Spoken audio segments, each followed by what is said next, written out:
Oh, who's a good little robot? He's a good little robot. Yes. Oh. Hey, this is Bro, and welcome to another episode of Meet the Crew.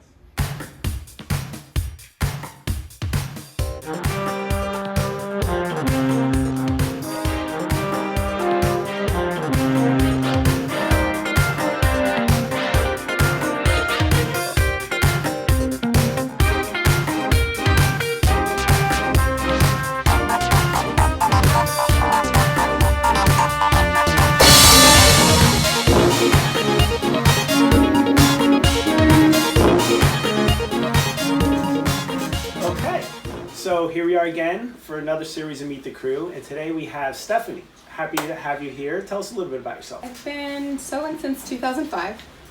I've made a lot of costumes, more so on the Japanese realm of things. That's where I got started. But I also do alterations for everyone in the house. I've made my sister's prom dresses, so a lot of experience in the sewing realm. And on top of that, I'm a PhD student, so a lot of homework. Doctor, right? Soon to be. Soon to be? Not yet.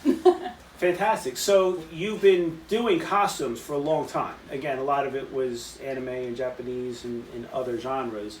But what led you into Star Wars costuming? Star Wars has always been a major part of my life growing up.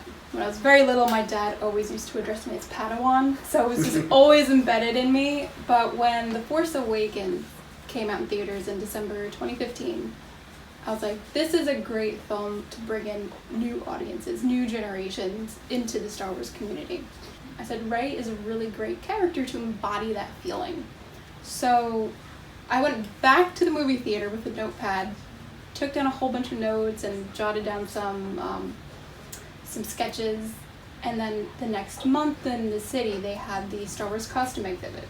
So I went there, took pictures of everything in detail as much as I could, and I made Rey in less than 3 weeks for an event. And at that event, I think it was in DC, the 501st was there. And they wanted me to recruit me into Rebel Legion, but I'm like, I'm sorry, I'm not local. I had to find my chapter. And so when I got back home, did some research, and then I found you, figured out what events were local that you guys would be attended it, got arrested by some stormtroopers, and it was the start of an excellent experience. I was there for that event.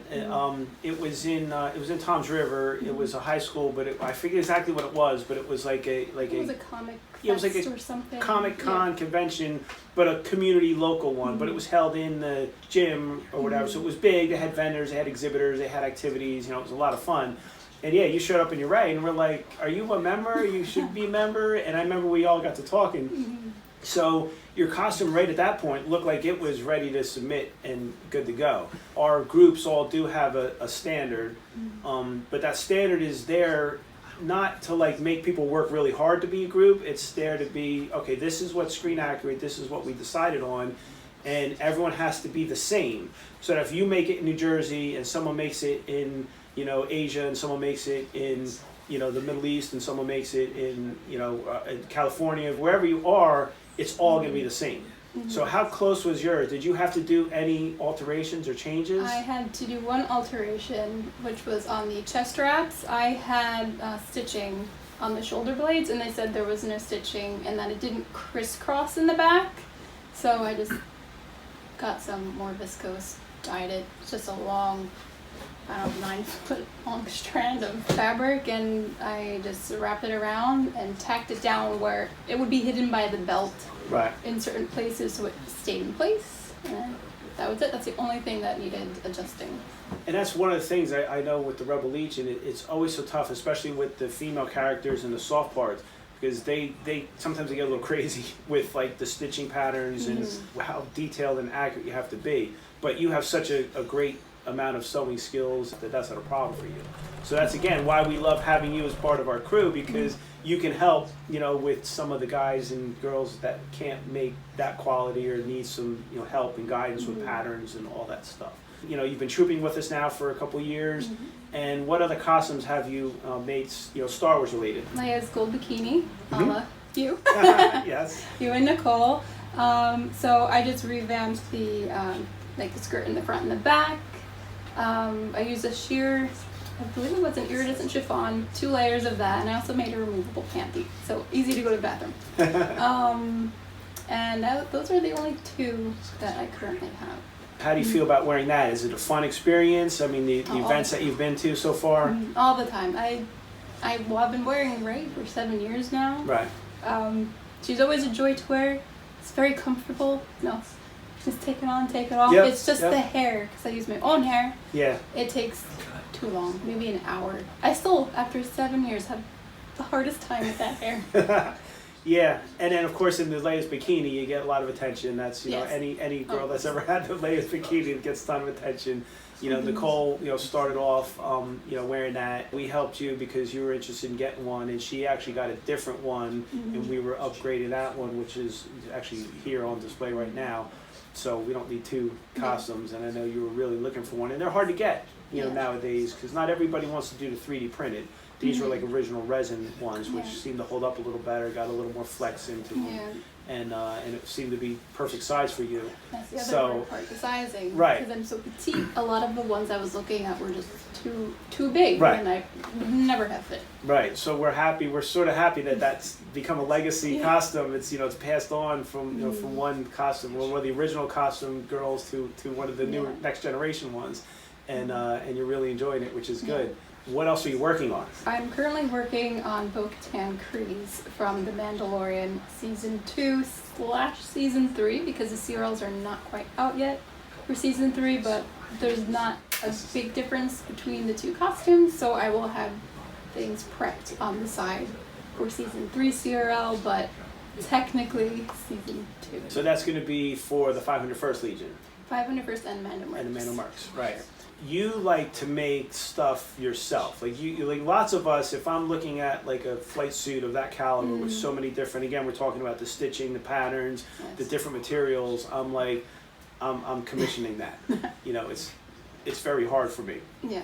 For you're like, I can do this myself, I can source out everything. So tell us a little bit about how you're doing this, because you're making this flight suit from scratch. Yeah, so there are some existing patterns that people have created that are available, but I found that they are not screen accurate, and between the adjustments that would need to be made just to tailor it to fit me, plus adjustments for screen accuracy, it's just not worth it for me to use those ones, but they are good for practice and just good as a base.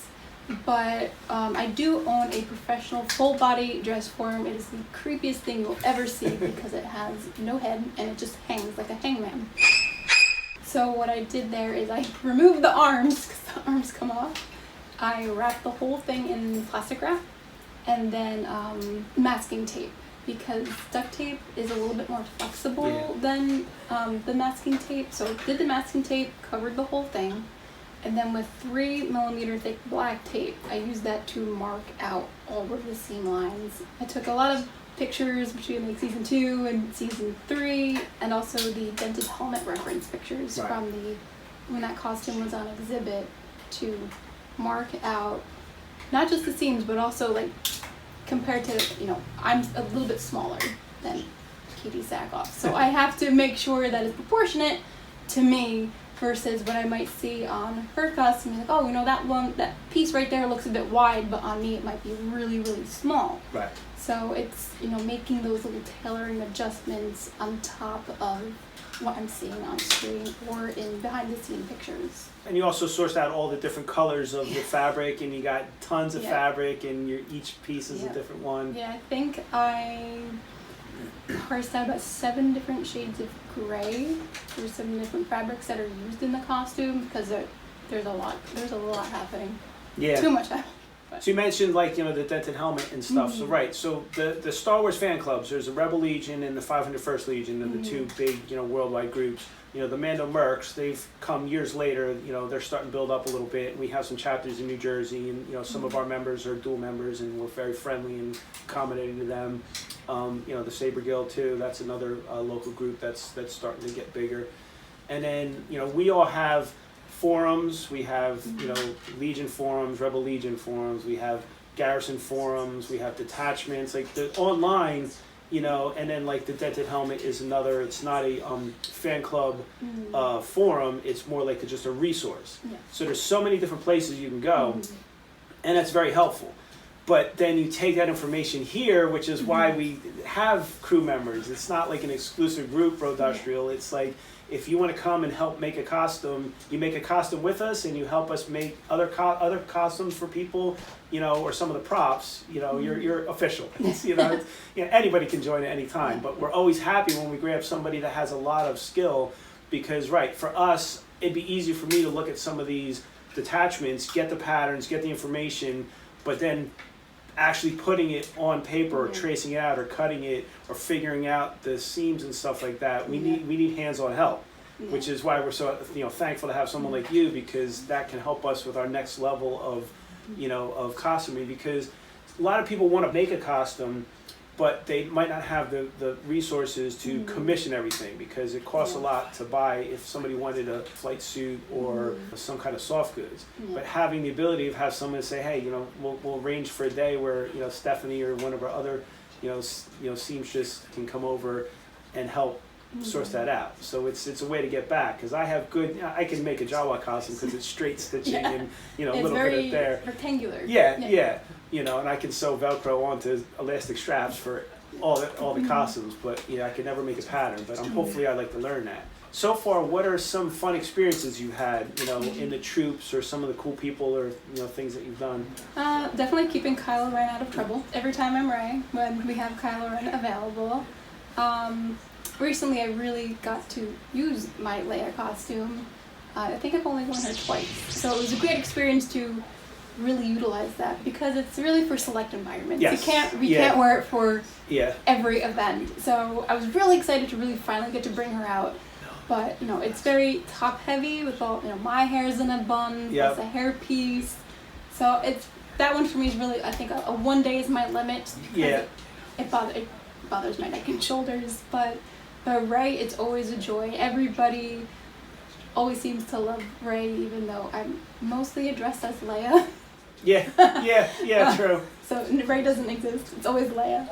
But it's just always a great experience between the adults and the kids, especially with the adults, because it's their inner child that they're seeing, and then they can pass that along to their children. Be like, look, there's Rey, there's Darth Vader, there's just stormtroopers. So it's really great to see that whole community come together and people be interested in what we do and what we do for them. We're excited to see the Bo-Katan finish, because that's another character that we don't have in New Jersey yet, but we do have some Death Watch. So that'll be, again, like you say, we have some Kylos. So you wear your Rey when there's a Kylo there. I got a First Order Trooper. Like, we can kind of create a pretty cool little set of characters for the kids to come, and that'll be great when we have like a Bo, and then we have, the Mandalorian and, some Death Watch. That'll be a good complement to those characters. So that'll make for some fun troops, especially some of the larger ones that we get out. Well, thank you for joining our group, and thank you for talking with us. We'll go see what these guys are doing back here. All right, Make sure they're keeping out of trouble. Sounds like a plan. Okay.